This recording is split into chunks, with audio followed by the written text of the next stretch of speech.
6.14 वाला क्वेश्चन थोड़ा नहीं समझ में आ रहा था, एक क्वेश्चन था चलो लास्ट अभी में। देख लेंगे। तो आज हम शुरू करते हैं। अल्टरनेटिंग करंट के जो कुछ पार्ट्स हमारे रह गए हैं, 2-3 टॉपिक रह गए हैं, और ये बहुत इंपॉर्टेंट टॉपिक्स भी हैं, इनको पढ़ना ज्यादा जरूरी है। न्यूमेरिकल्स जो हैं आने के चांसेस इन्हीं से होते हैं, ऐसा नहीं कि पीछे से नहीं होगा। पीछे वाले हमने पढ़ रखा है, इसीलिए ये सब हम पढ़ सकते हैं। अब देखते हैं सबसे पहला टॉपिक हमारा क्या है। लास्ट जो हमने खत्म किया था वो क्या था? Series LCR circuit. ठीक है, सीरीज एलसीआर सर्किट हमने खत्म किया था, और उसमें देखा था कि इम्पीडेंस क्या होता है, फिर उस सर्किट में करंट क्या होता है, फेज कितना होगा, पावर फैक्टर कितना होगा। ठीक है, और साथ ही साथ हमने पावर कंजम्पशन वगैरह भी देखा था कि इंडक्टर्स जो होते हैं, कैपेसिटर जो होते हैं, ये पावर कंज्यूम नहीं करते हैं, केवल रेजिस्टेंस जो है पावर कंज्यूम करता है। तो आज जो है वही एलसीआर सर्किट को आगे हम थोड़ा कंटिन्यू करेंगे। तो यहाँ पे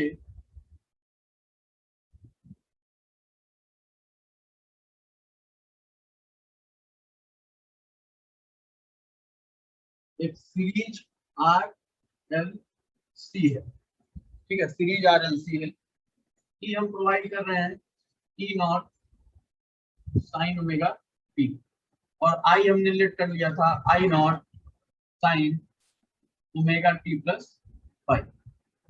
ठीक है, तो ये हमने देखा है, और हमें क्या क्या चीजें पता चल गई हैं। cos फाइव की जो वैल्यू पता चली वो चली है R by Z. Ten five की जो वैल्यू पता चली है वो पता चली है एक्सी माइनस एक्सएल का मैग्नीट्यूड अपॉन आर। ये पता चला है क्या? ठीक है, परपेंडिकुलर बाई बेस, ये पता चला। साथ ही साथ जेड हमको पता चल गया है, impedance R square plus XL minus XC whole square, ये पता चला है। चलो, ये चीजें पता चली। अब अगर देखा जाए पावर क्या होता है, आरएमएस नहीं sorry power average. Power average क्या होता है? वो होता है आई आरएमएस वी आरएमएस। वी की जगह आप ई ले लें, ज्यादा बेहतर होगा क्योंकि आपने ई अज्यूम करा है, कॉस ऑफ पाई, यही होता है। आज का जो हमारा टॉपिक है वो है रेजोनेंस। रेजोनेंस यहीं से लिखते रहिएगा, यहीं से। ठीक है, पीडीएफ में बाद में सेंड करूंगा, आज अभी मैं पीडीएफ वगैरह शेयर नहीं कर रहा हूँ, केवल आपको मेरे से पढ़ना है। ठीक, यहीं से लिखते रहिएगा सर। ये जो है बेसिक हमारा है। रेजोनेंस क्या होता है? किसी भी, पहली बात तो यार रेजोनेंस होगा कब? एक चीज और कि ये वेव वाला रेजोनेंस नहीं। ठीक है, साउंड वेव में भी रेजोनेंस होता है, तो वो रेजोनेंस नहीं। ये रेजोनेंस होता क्या है? तो पहली बात की यार, किसी भी एलसीआर सर्किट में दिखेगा, सीरीज एलसीआर सर्किट। ठीक है, in series LCR circuit, series LCR circuit में ये दिखेगा। एक बात तो तय है। दूसरी बात की होता क्या है रेजोनेंस? एक ऐसी कंडीशन है जहां, जिस कंडीशन पे इसके अंदर जो करंट फ्लो कर रही होगी आई, ये करंट जो होगी ये मैक्सिमम होगी। एक ऐसी कंडीशन, रेजोनेंस क्या है? This is a condition. देखो यहाँ मैं सारी बातें लिख दे रहा हूँ, कंडीशन सारा लिख दे रहा हूँ। क्या क्या कंडीशन होगी? कि करंट क्या होना चाहिए सर्किट के अंदर? मैक्सिमम होना चाहिए। कौन से सर्किट के अंदर? Series LCR. अगली क्या बात होगी? पावर कंजम्पशन जो होना चाहिए वो भी मैक्सिमम होना चाहिए। अभी समझ में आएगा, करंट भी मैक्सिमम, पावर कंजम्पशन भी मैक्सिमम हो गया। ठीक है, और क्या क्या हो सकता है? करंट को भैया मैक्सिमम करना है तो ओवरऑल रेजिस्टेंस, या आप कह लें इंपीडेंस, इसको मिनिमम करना होगा। यानी इंपीडेंस ऑफ सर्किट जो होगा ये क्या होगा? मिनिमम होगा। ठीक है, लिखते रहिएगा, इंपीडेंस ऑफ सर्किट क्या होगा? मिनिमम होगा। और भी बातें यहां देखी जाए। नेक्स्ट कंडीशन क्या हो सकता है, देखो सब एक दूसरे से इंटरलिंक्ड है, ठीक है। तो नेक्स्ट कंडीशन क्या हो सकता है, नेक्स्ट कंडीशन हो सकता है जो पावर फैक्टर होता है, पावर फैक्टर होता है cos पाई, दिस इज 1।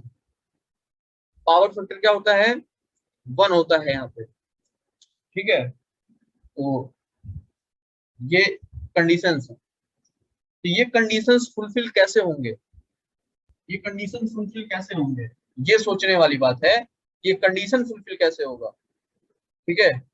अब जरा मेरी बात ध्यान समझना कि अगर मान लो करंट मैक्सिमम करना है तो इंपीडेंस को मिनिमम करना पड़ा, वो समझ में आया। तो ये जो इंपीडेंस है तुम्हारा, यहाँ पे ये जो इंपीडेंस दिख रहा है, ये मिनिमम कब होगा, ये इंपीडेंस मिनिमम कब होगा, जब इन दोनों को ये जो तुमको दिख रहा है ना ये क्वांटिटी, ये 0 हो जाए, ठीक है। केवल और केवल सर्किट के अंदर रेजिस्टेंस बचा रहे, ठीक, रेजिस्टेंस।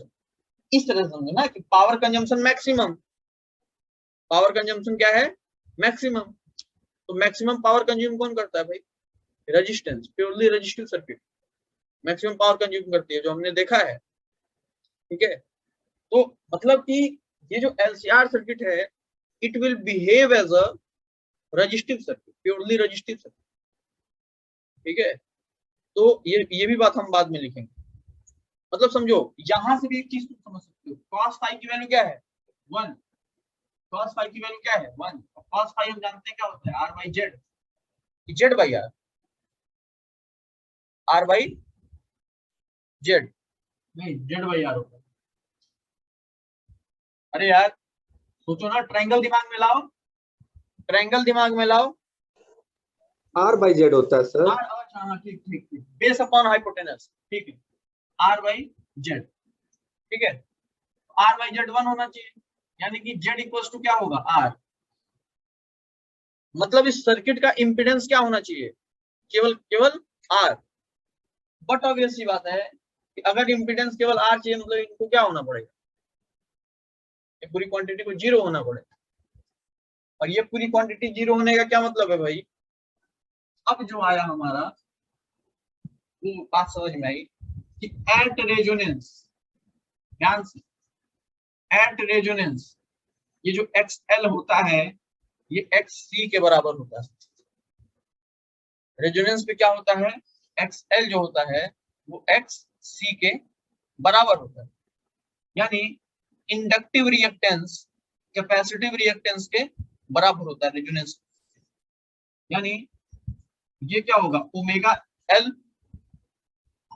और ये क्या होगा 1 अपॉन ओमेगा सी। ओमेगा को इधर भेज दो, एल को इधर भेज दो, तो यहाँ पे क्या आएगा, omega square equals to 1 by L C. तो यहाँ से ओमेगा की वैल्यू क्या आ जाएगी भाई, 1 upon under root L C. ये वैसे बेसिकली ओमेगा नॉट से रिप्रेजेंट करते हैं, किससे रिप्रेजेंट करते हैं, ओमेगा नॉट, ठीक है। तो ओमेगा नॉट से रिप्रेजेंट करते हैं। तो ये जो है हमारा क्या आया, एंगुलर फ्रीक्वेंसी आया। कौन सा एंगुलर फ्रीक्वेंसी भाई, एलसीआर सर्किट के अंदर जो एंगुलर फ्रीक्वेंसी है वो आई। मतलब इस एंगुलर फ्रीक्वेंसी पे करंट की वैल्यू क्या हो जाती है, मैक्सिमम हो जाती है। और इंपीडेंस वैसे ही मिनिमम हो रहा है, करंट मैक्सिमम होगा ही, पावर कंजम्पशन मैक्सिमम होगा। चीजें समझ में आ रही है ना। मतलब यहाँ पे क्या है कि रेजोनेंस में जो हमारा एलसीआर सर्किट होता है ये प्योरली रजिस्टिव सर्किट की तरह बिहेव करता है। ये पॉइंट लिख लीजिए आप कि at resonance the series LCR circuit behaves like a purely resistive circuit, purely resistive circuit। I hope ये लिख लिए होगे, नहीं लिखे हो तो स्क्रीनशॉट ले लो यार कोई, ठीक है, लिख लिए हो तो अच्छी बात।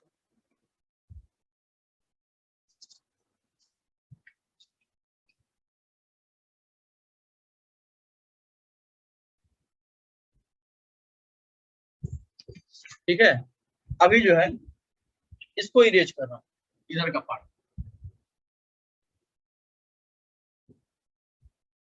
अब जरा कुछ बातें समझो। अगर हमको ओमेगा नॉट एंगुलर फ्रीक्वेंसी आ गई, अब आप जो है फ्रीक्वेंसी भी निकाल सकते हो। तो फ्रीक्वेंसी क्या होता है भाई, 2 पाई ओमेगा होता है ना। यहाँ पे जो है फ्रीक्वेंसी की वैल्यू आ जाएगी 2 pi 1 by under root L. ये क्या आएगी, फ्रीक्वेंसी आ जाएगी। अरे आएगी कि नहीं आएगी, आएगी नहीं। Sir omega equal to 2 pi F होता है ना। हाँ हाँ वही मैं भी देख रहा था। Omega is equal to 2 pi F होता है। एफ इज इक्वल टू क्या हो जाएगा, omega by 2 pi 1 upon 2 pi under root L, ये होगा है ना। ठीक है, तो यहाँ से आप टाइम पीरियड भी निकाल सकते हो। टाइम पीरियड ऑफ ऑसिलेशन क्या होगा, टाइम पीरियड फ्रीक्वेंसी का reciprocal 2 pi under root L. ये टाइम पीरियड न्यूमेरिकल ऐसे छोटे छोटे कुछ दिए जाते हैं।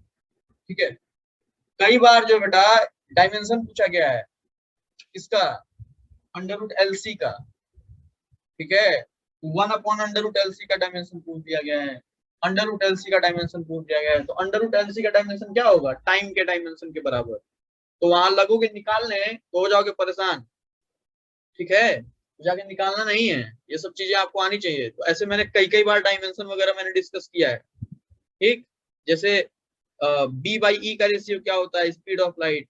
1 upon under root mu not epsilon not क्या होता है, स्पीड, है ना। पूछा गया है, एम्स हो, नीट हो, जेईई मेंस हो, हर जगह पूछा गया है।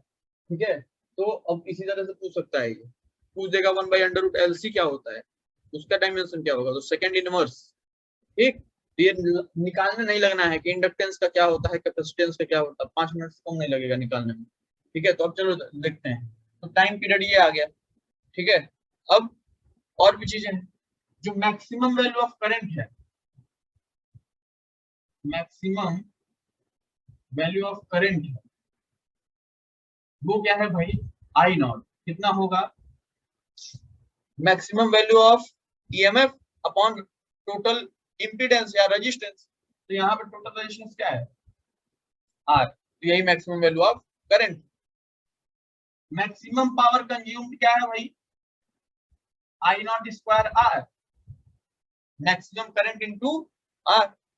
मैक्सिमम करंट आप जो है कर सकते हैं क्या जी भैया, ये रख तो इस टर्म में भी लेते आओगे, मतलब सीधा सीधा ये है, ये इस टर्म में रखोगे तो क्या आएगा तुम्हारा, हाँ E naught square by R, या फिर आप कह सकते हैं E naught I naught E naught.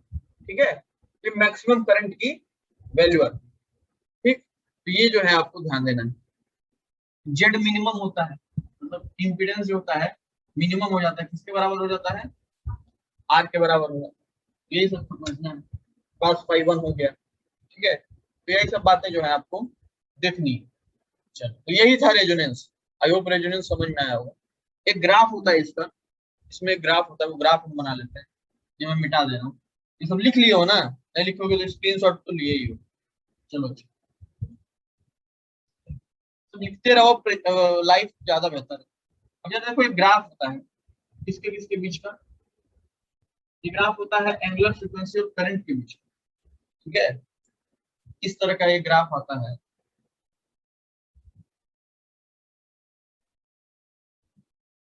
ठीक है, फ्री हैंड ड्राइंग बनाना है, इस तरह का ये ग्राफ आता है। ये जो पीक वैल्यू है इसी ओमेगा नॉट पे आती है, ये जो ओमेगा नॉट है इसी पे हमारी मैक्सिमम वैल्यू ऑफ करंट मिलती है, एंगुलर फ्रीक्वेंसी। ठीक है, तो यही ग्राफ आपको ध्यान में रखना है। ठीक, चलो तो मिटा रहा हूं मैं सारा। रेजोनेंस समझ में आ गया यार, रेजोनेंस बहुत आसान, यही सब चीजें, ये जितने कॉन्सेप्ट पढ़े हो ना इसी को घुमा के क्वेश्चन भी पूछा जा सकता है। और न्यूमेरिकल पूछा जाएगा तो बहुत औकात इनकी यही है, इन्हीं फॉर्मूले पे न्यूमेरिकल पूछ दिया जाएगा। ठीक है, और कुछ नहीं। चलो मिटा रहा हूँ। चलो, तो एक हेडिंग आप डाल सकते हैं, quality factor, QUALITI quality factor. ठीक है, एलसीआर से ही संबंधित है, तो लगे हाथ हम लोग देख लिया जाए क्वालिटी फैक्टर। ठीक, देखते हैं।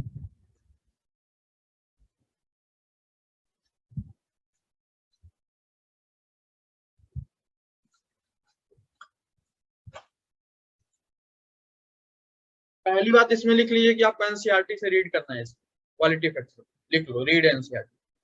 ठीक, थोड़ा मैथमेटिकल है, एनसीईआरटी देखोगे तो तुमको डर भी लग सकता है ठीक है मैथमेटिकल। ठीक, लेकिन मैं वो चीजें प्रूफ करा दे रहा हूँ और उस फाइनल रिलेशन निकलवा दे रहा हूँ। ठीक है, चीजें समझा दे रहा हूँ, लेकिन आप एनसीईआरटी जरूर रीड कर लीजिएगा। ठीक, तो वैसे तो क्वेश्चंस उसके फॉर्मूले से पूछ दिए जाते हैं, लेकिन कुछ थ्योरेटिकल चीजें भी हैं जो आपको ध्यान देनी है, तो एनसीईआरटी से रीड करके अपने नोट्स में रखना। ठीक, अब जरा देखो मेरी बात ध्यान समझो। हमको पता है कि यहाँ पे जो है आई जो आता है, आई नॉट, ठीक है, आई नॉट जो आता है, या फिर आप ऐसा कह लें कि जो हमारा करंट आता है, ठीक है, जो करंट आता है वो किसके बराबर आएगा, ईएमएफ अपॉन जेड। ठीक है, करंट जो आएगा किसके बराबर आएगा, ईएमएफ अपॉन जेड। ईएमएफ और जेड की वैल्यू किसमें है, अच्छा ये क्वालिटी फैक्टर किसके लिए निकाल रहे हैं, एलसीआर सर्किट के लिए निकाल रहे हैं। ठीक है, ये ध्यान देते रहना, एलसीआर सर्किट के लिए निकाल रहे हैं। तो जेड की वैल्यू कितनी है, under root are square plus XL minus XC का होल स्क्वायर।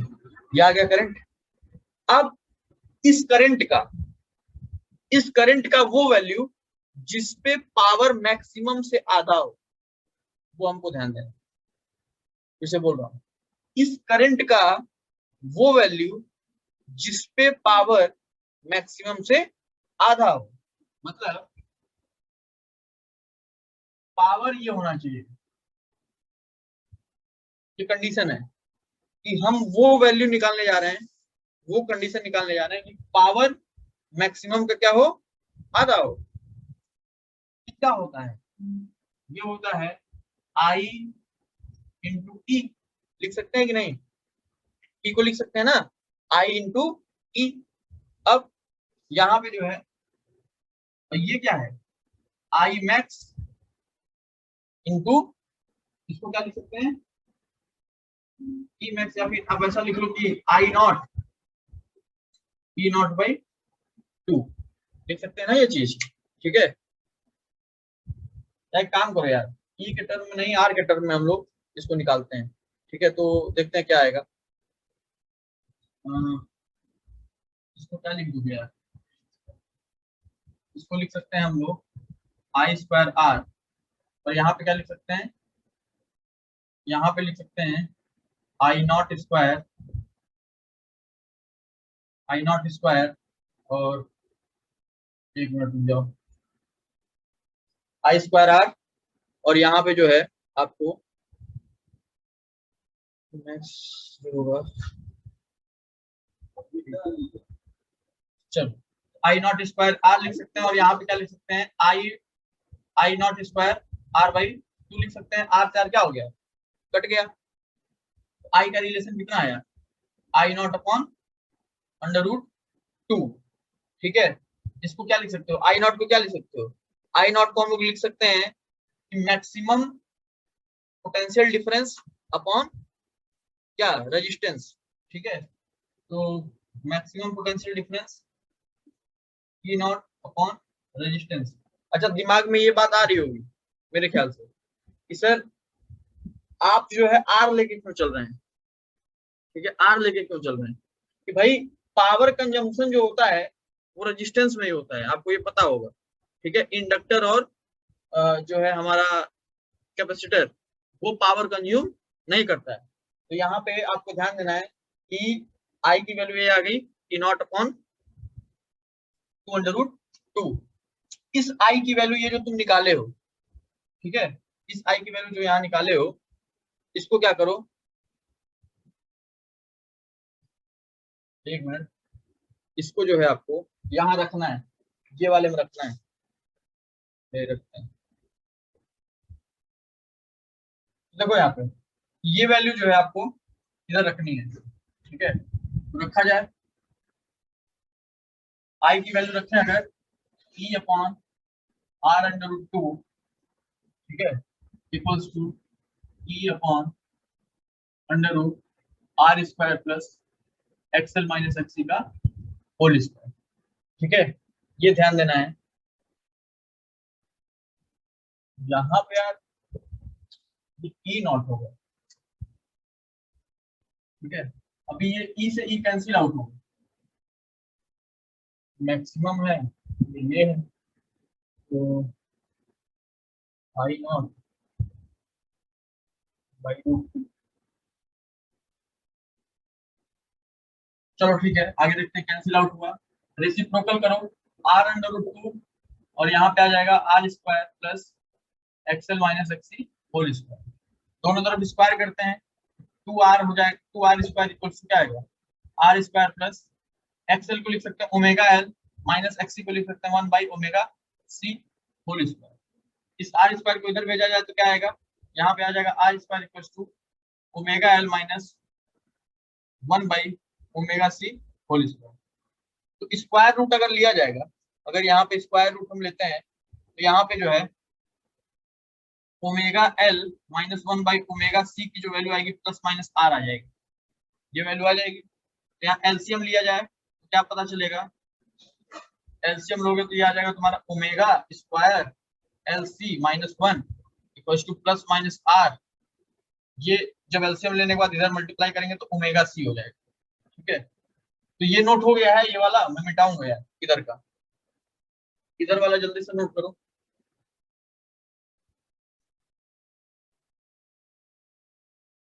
इधर का मैं मिटा रहा हूं ये चीज।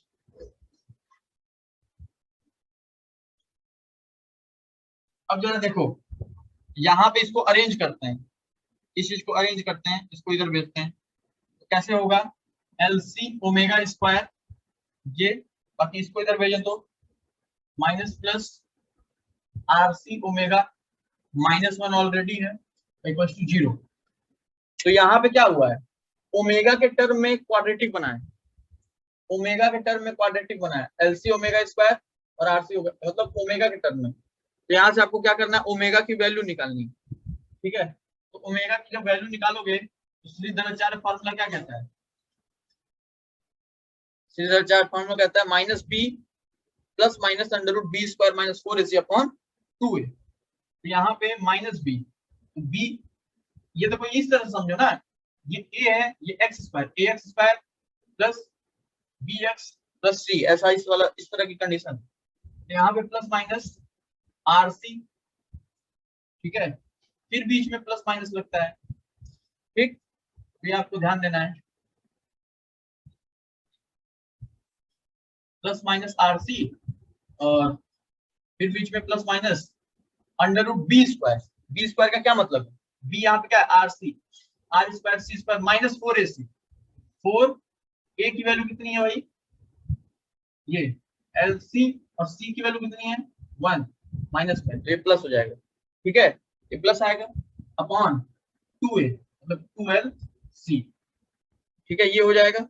ये ओमेगा की वैल्यू आई, हमेशा याद रखना ये जो एंगुलर फ्रीक्वेंसी है निगेटिव नहीं हो सकती कंप्लीटली, मतलब यहाँ पे ये जो माइनस है इसको हमको इग्नोर करना पड़ेगा, ओमेगा जो है ये निगेटिव नहीं हो सकता, ठीक है, ओमेगा कांट बी निगेटिव, ये निगेटिव नहीं हो सकता, ठीक है। तो हमको ओमेगा क्या लिखना पड़ेगा, plus minus R C plus under root are square C square plus 4lc upon 2lc, ठीक, ये याद रखना पड़ेगा। तो यहाँ से ओमेगा की दो वैल्यूज आई, ठीक है, यहाँ से ओमेगा की दो वैल्यू आई, एक ये मिटा दूं, यहाँ से ओमेगा की दो वैल्यू आई,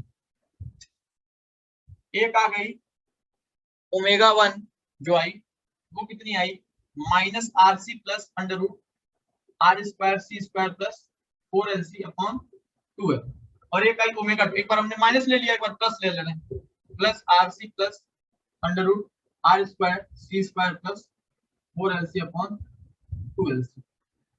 तो ये दो वैल्यूज आई ओमेगा 1 एंड ओमेगा 2, ठीक है, तो ये दो वैल्यूज आपको ध्यान में रखना है, इसकी मदद से कुछ चीजें निकलेंगी, जैसे यहाँ पे जब तुम क्या क्या, यहाँ पे देखो क्या क्या चीजें निकलेंगी, यहाँ पे जब आप इस ओमेगा 1 और ओमेगा 2 को मल्टीप्लाई करेंगे तो ये जो है 1 अपॉन अंडर रूट एलसी के बराबर है, मल्टीप्लाई करोगे तो 1 अपॉन अंडर रूट एलसी के बराबर आएगा, ठीक है।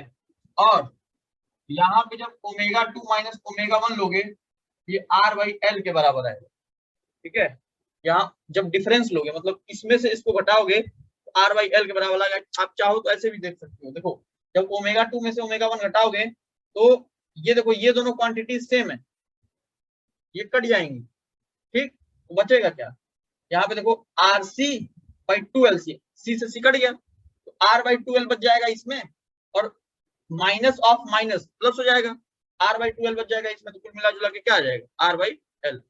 अच्छा, ये जो डेल्टा, ये जो ओमेगा 2 माइनस ओमेगा 1 आया है इसको 2 डेल्टा ओमेगा बोलते हैं, इसको 2 डेल्टा ओमेगा से रिप्रेजेंट करते हैं, इसे रिप्रेजेंट करते हैं 2 डेल्टा ओमेगा से। चलो अच्छा फ्रेश करता हूं मैं, इधर का लिख लिए, ये चीज मिटा रहा हूं।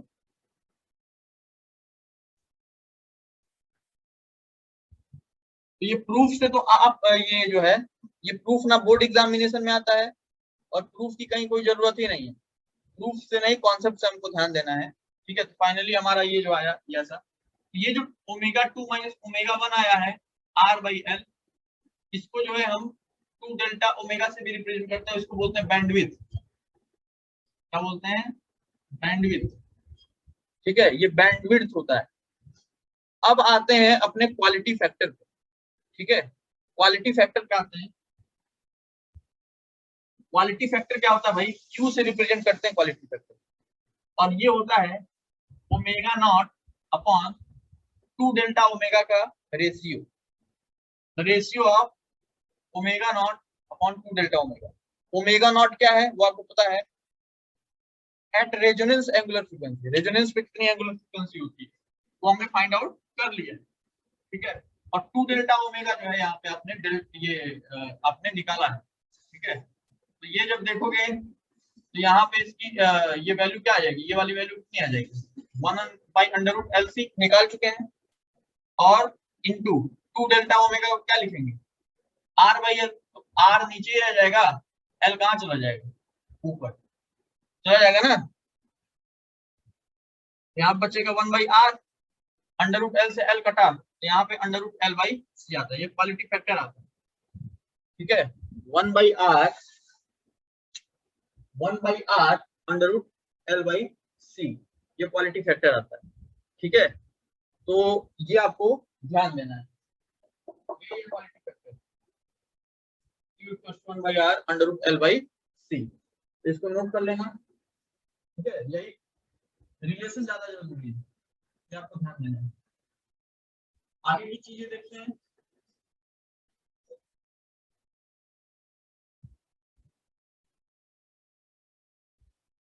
आगे समझो इसका ग्राफ होता है, इसका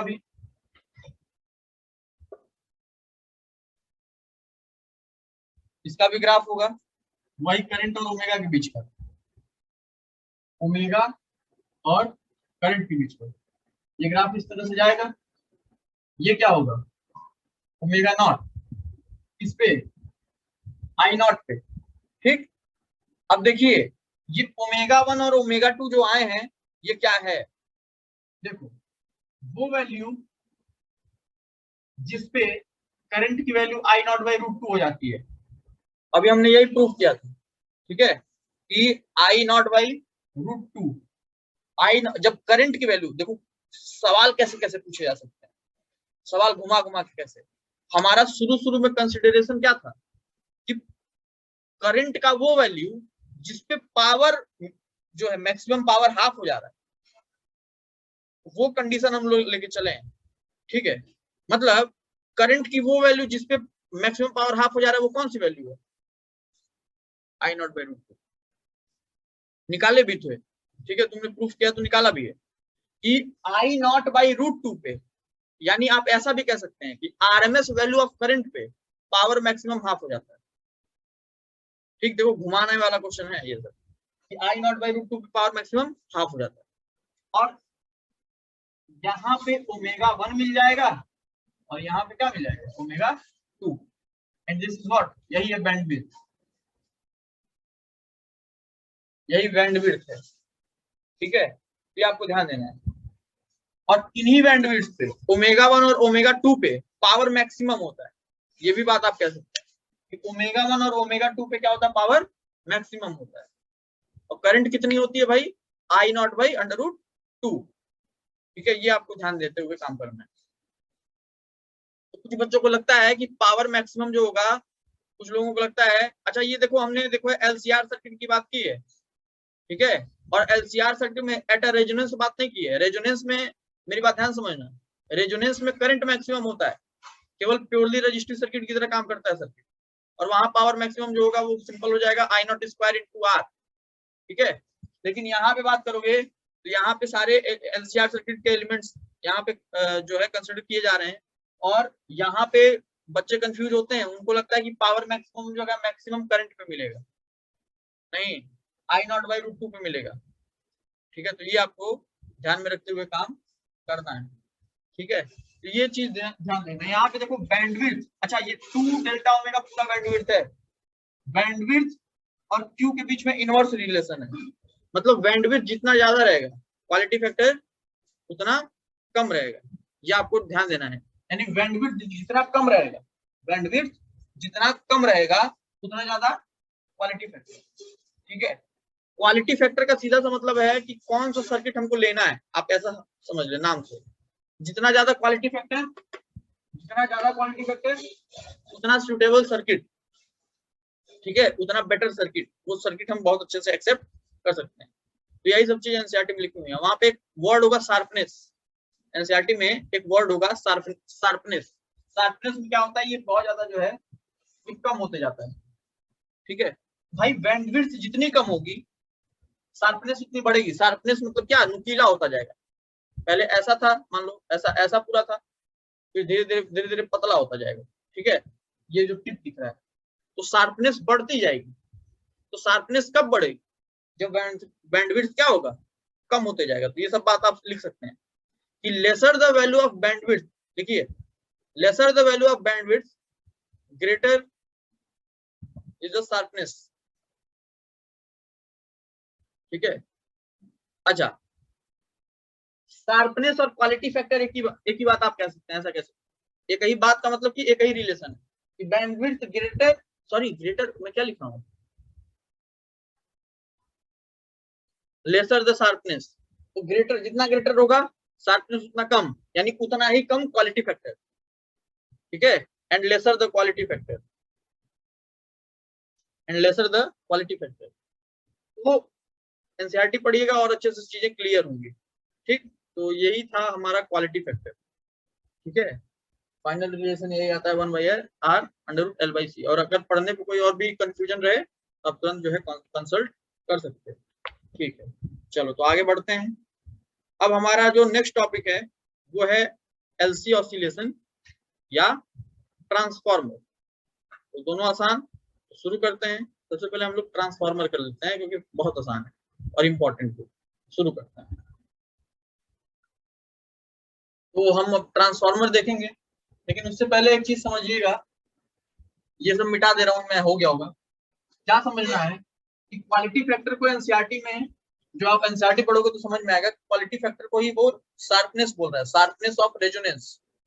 क्या बोल रहा है, sharpness of resonance, quality factor, quality factor को ही शार्पनेस, लिखते जाना, शार्पनेस ऑफ रेजोनेंस कह रहा है, ठीक है। और इसको इसने डिफाइन किया है, क्यू को वो किया है omega naught L, sorry omega naught L R से। कह रहा है कि this ratio is called quality factor. तो यहाँ परेशान नहीं हो जाना, देख, ठीक है, ये तो आप जान ही चुके हो, omega naught by 2 delta omega, 2 delta omega मतलब क्या, ओमेगा 2 माइनस ओमेगा 1, मतलब यही है। ओमेगा नॉट को जब आर बाई एल से डिवाइड आप करोगे तो यही चीज आ जाएगी, ठीक। तो ये एल और आर के टर्म में जो है क्वालिटी फैक्टर आएगा, मेरी बात समझना ध्यान से। और यहाँ जो हमने निकाला है ये आर एल सी तीनों के टर्म में आया है क्वालिटी फैक्टर, और सी और आर के टर्म में भी क्वालिटी फैक्टर आ सकता है। कैसे, देखिएगा, Q equal to omega not की जगह आप अंडर रूट एल सी लिख सकते हैं ना, लिख सकते हैं, आर है, एल है ना, ये है। तो यहां से एक मिनट, ये तो काटोगे तो यही आ जाए, ठीक है, कोई दिक्कत वाली बात नहीं है। यहाँ पे Q इज इक्वल टू एक जो रिलेशन आता है, कहां से निकाला जाए, देखिए जरा, ओमेगा नॉट स्क्वायर 1/LC के बराबर होता है। तो एक काम करते हैं, L की वैल्यू यहां से निकालोगे बाबू, तो क्या हो जाएगा, 1/ओमेगा नॉट स्क्वायर C हो जाएगा कि नहीं। तो ये L वाली वैल्यू यहाँ रख दो, L वाली वैल्यू जब यहाँ रखोगे तो omega naught by R already था, तो यहाँ पे क्या हो जाएगा, ओमेगा नॉट स्क्वायर C, ये कट गया, तो यहाँ पे क्या आ जाएगा, 1/ओमेगा नॉट RC। तो ये भी क्वालिटी फैक्टर ही होता है, 1/ओमेगा नॉट RC। तो अलग अलग टर्म्स में जो है क्वालिटी फैक्टर्स आप यूज कर सकते हो, ठीक है। तो कोई दिक्कत वाली बात यहाँ पे नहीं होनी चाहिए, सब घूम फिर के एक ही तरह से। क्वालिटी फैक्टर के 3 तरह के फॉर्मूले यहाँ बने, ठीक। चलो तो अब ध्यान देना, वही वाली बात है कि बैंडविड्थ जो होगा, जितना कम क्वालिटी फैक्टर उतना ज्यादा, शार्पनेस ऑफ रेजोनेंस उतना ही ज्यादा, ठीक है। चलो इसको मैं मिटा रहा हूं। अब हम लोग शुरू करेंगे अपना ट्रांसफार्मर, ठीक है। Board examination point of view से भी जरूरी है, प्रैक्टिकल्स में टीचर्स पूछ लेते हैं ट्रांसफार्मर के बारे में, और बाकी नीट में तो जरूरी है, उससे कोई रोक नहीं पाए।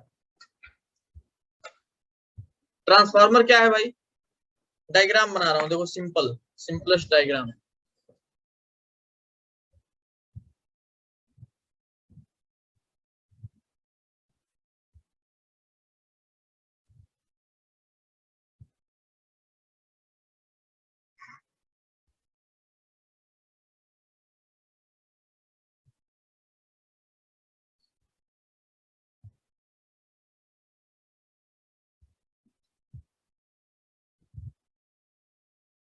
आरएल, आरएल का मतलब है लोड, ये ऑसिलेटर लगा हुआ है, ईएमएफ हम सप्लाई कर रहे हैं, E naught sine omega t, AC current, ठीक है, ये जा रहा है। पहला पॉइंट, ट्रांसफार्मर केवल एसी में वर्क करेगा, अल्टरनेटिंग करंट नहीं होगा, ट्रांसफार्मर वर्क नहीं कर सकता। ट्रांसफार्मर केवल और केवल एसी सप्लाई में वर्क करता है, ठीक है, ये बात आपको ध्यान देना है, ठीक। ट्रांसफार्मर केवल और केवल एसी सप्लाई में वर्क करता है, चीज ये बात, ये पॉइंट आप लिख लेना, ठीक है। अगली बात, यहाँ पे ये जो सर्किट दिख रही है, ये वाली, इसको प्राइमरी सर्किट बोलते हैं, प्राइमरी सर्किट। और इसी तरह से ये जो कॉइल दिख रहा है, इसमें बुझने का कोई मतलब नहीं है, मैं यहाँ लिख दे रहा हूँ, ये जो कॉइल है इसको प्राइमरी कॉइल बोलते हैं, प्राइमरी कॉइल बोलते हैं। ये क्या होता है, ये सेकेंडरी सर्किट होता है, सेकेंडरी सर्किट होता है। सिमिलरली ये क्या होगा, ये सेकेंडरी कॉइल होगा, बनाते जाना, सेकेंडरी कॉइल होगा, ठीक है। तो ट्रांसफार्मर का वर्क क्या है भाई, ट्रांसफार्मर का सिंपल सा वर्क ये है, ठीक है, कि ये जो है अल्टरनेटिंग करंट को स्टेप अप करता है या स्टेप डाउन करता है। मतलब स्टेप अप स्टेप डाउन का क्या मतलब है कि अगर मान लीजिए सप्लाई जो आ रही है आपके घर तक, और आपके गली में ट्रांसफार्मर लगा रहता है, तो सप्लाई अगर कम आ रही है, 220 वोल्ट से मान लीजिए कम आ रही है सप्लाई, ठीक है, तो वो जो ट्रांसफार्मर होगा वो उस सप्लाई को बढ़ा के 220 वोल्ट करके आपके घर तक भेजेगा, क्योंकि आपको नीड 220 वोल्ट की है। अगर मान लीजिए सप्लाई बहुत ज्यादा आ रही है, 500 वोल्ट की सप्लाई आ गई, लेकिन आपको नीड किसकी है, 220 वोल्ट की, तो ट्रांसफार्मर क्या करेगा, उस सप्लाई को कम कर देगा, उसको कहते हैं स्टेप डाउन, ठीक है, डाउन कर दिया, ठीक। ये बात आपको क्या करनी है, ध्यान देनी है। ये ट्रांसफार्मर का ऐसा सीन था। दूसरी बात ये है कि यहाँ पे ऑसिलेटर लगा है, मतलब यहाँ से पोटेंशियल अप्लाई कर रहे हैं, इसमें करंट ऐसा बह रहा है मान लो, तो ये जो होता है ये आयरन कोर होता है, अंदर ये जो देख रहे हो ये आयरन कोर होता है, क्या होता है, आयरन कोर, ठीक, आयरन कोर होता है, आयरन कोर होता है। आपके एनसीईआरटी में डायग्राम अलग तरीके से दिख सकता है, किसी और बुक में अलग तरीके से दिख सकता है, मेरा डायग्राम अलग दिख रहा है, कोई दिक्कत वाली बात नहीं। मैटर यही कॉइल्स करते हैं, प्राइमरी कॉइल और सेकेंडरी कॉइल। ट्रांसफार्मर का प्रिंसिपल क्या होता है ये भी आपको लिखना है। Transformer works on the principle of mutual induction, पहली बात लिखिए, transformer works on the principle of mutual induction, mutual induction पे वर्क करता है। इसका प्रिंसिपल जो होता है म्यूचुअल इंडक्शन होता है। मतलब यहाँ पे जो है फ्लक्स जनरेट हुआ और वो सारा का सारा फ्लक्स जो है यहाँ पे लिंक हुआ, जिसकी वजह से इसमें भी करंट दौड़ने लगा। क्या? यहाँ भी लोड के क्रॉस एक पोटेंशियल डिफरेंस जनरेट हो गया। ठीक है, इसी को तो म्यूचुअल इंडक्शन कहते हैं कि इसके करंट की वजह से इसमें सारी चीजें होने लगती।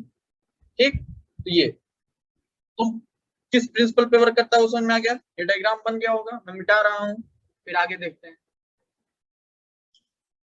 तो मान लो कि इसमें जो नंबर ऑफ टर्न्स है उसको एनपी से रिप्रेजेंट कर रहे हैं, मतलब number of turns in primary, और इसमें जो नंबर ऑफ टर्न्स है उसमें एन, उसको एनएस से रिप्रेजेंट कर रहे हैं, any number of turns in secondary. इसमें जो करंट जनरेट हुआ उसको आईपी से रिप्रेजेंट कर रहे हैं, मतलब जो ऑसिलेटर प्रोवाइड कर रहा है, मतलब करंट इन प्राइमरी। और इसमें जो करंट आया उसको हम सेकेंडरी करंट से रिप्रेजेंट कर रहे हैं, आईएस से। ठीक है, यहाँ इसके अक्रॉस जो पोटेंशियल डिफरेंस आया उसको हम ईपी कह रहे हैं, और इसके अक्रॉस जो पोटेंशियल डिफरेंस आया उसको हम ईएस कह रहे हैं। तो दिस इज आवर कंसीडरेशन। ठीक है, अब मैं इसको मिटाता हूं। ठीक, अब आगे देखते हैं, आगे देखते हैं।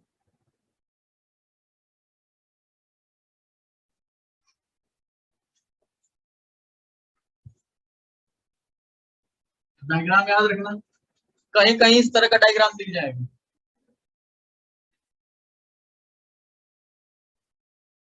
इस तरह ये प्राइमरी कॉइल या सेकेंडरी कॉइल। ठीक है, ये आयरन कोर होता है जिसमें बंधे होते हैं। ठीक, तो डायग्राम वगैरह ज्यादा लॉजिकल नहीं है, समझना।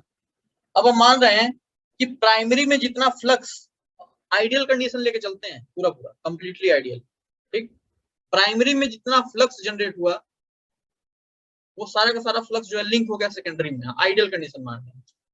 तो that ideal condition of flux linkage, flux linkage के आइडियल कंडीशन को देखें तो फ्लक्स इन प्राइमरी जो होगा, टोटल फ्लक्स लिख के जाना बेहतर होगा। टोटल फ्लक्स इन प्राइमरी जो होगा वो इक्वल होगा टोटल फ्लक्स इन सेकेंडरी। ठीक है, यही होगा। प्राइमरी में टोटल फ्लक्स कितना होगा N1 ∅1, और सेकेंडरी में टोटल फ्लक्स कितना होगा N2 ∅2 होगा। डिफरेंशिएट कर देते हैं जरा दोनों तरफ टाइम के रिस्पेक्ट में।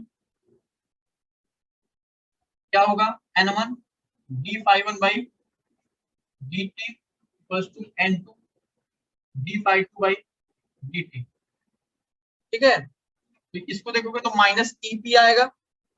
अरे यार 5p लिख लो ज्यादा बेहतर है, p से रिप्रेजेंट किया था ना, p और s से, एस एस। ठीक है, यहाँ पे आ जाएगा p, यहाँ जाएगा s, यहाँ जाएगा s, सॉरी p, और यहाँ जाएगा s। मतलब सेकेंडरी का flux, the rate of flux जो चेंज होगा, जो सेकेंडरी का रेट ऑफ फ्लक्स चेंज जो है, सॉरी प्राइमरी का रेट ऑफ फ्लक्स चेंज जो है, सेकेंडरी का रेट ऑफ फ्लक्स चेंज जो है, ये यहाँ पे दिख रहा है। तो प्राइमरी में रेट ऑफ फ्लक्स चेंज क्या होगा, EMF in primary by Faraday's law. ठीक, एनपी ये क्या हो जाएगा ईपी, और यहां से क्या आएगा एनएस, ये क्या आएगा ईएस आएगा ना, आएगा कि नहीं आएगा, आएगा। तो ये चीज आया। चलो अब आगे देखते हैं। अब जो है यहाँ पे ये एक, इसको फर्स्ट बोल देते हैं। ठीक है, अब सेकंड देखते हैं। अगला कंडीशन, अगला कंडीशन क्या है, हम मान रहे हैं कि इस ट्रांसफार्मर में कोई भी पावर लॉस नहीं हो रहा है, ये हम मान के चल रहे हैं। ठीक है, ये हम एक मिनट यार, एक मिनट, थोड़ा सा यहाँ पे दिक्कत हुआ है। ठीक है, रुक जाओ, इसको मैं अभी यहाँ पे मिटा रहा हूँ। देखो जरा, इसको थोड़ा सा दिक्कत हुआ है, ये चीजें हैं। अब जरा मेरी बात ध्यान समझना, साइड में मैं लिख देता हूँ, यहाँ पे चलो लिखते हैं। ये जो ईपी होगा ये क्या होगा, ईपी मतलब कि ईएमएफ इन प्राइमरी, ये NP D five P upon DT के बराबर होगा। ये रुक जाओ यार, ये रुक जाओ,